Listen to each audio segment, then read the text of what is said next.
harus menjadi sosial kontrol. Kita mengontrol bagaimana di sekitaran kita, di lingkungan kita, seperti tadi dikatakan, jangan sampai kita di simpang 5 tol APKI.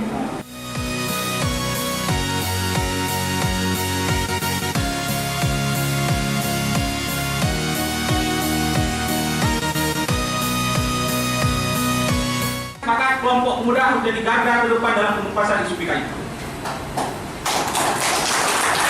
PKI sudah muncul di hati, harus kita berantas dengan semaksimal mungkin.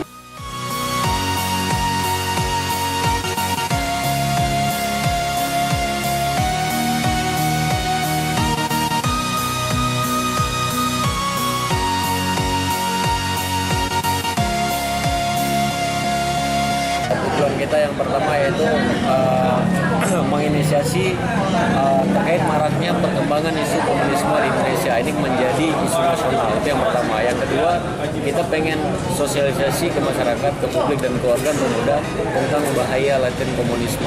Berharap bahwa sesuai dengan TAP MPR 1966 tentang larangan PKI, kita berharap tidak ada lagi agenda-agenda yang berbau komunis dilakukan di Indonesia, terutama di Aceh. Jadi kita tidak membiarkan lahirnya neokomunisme baru di Indonesia termasuk di Aceh.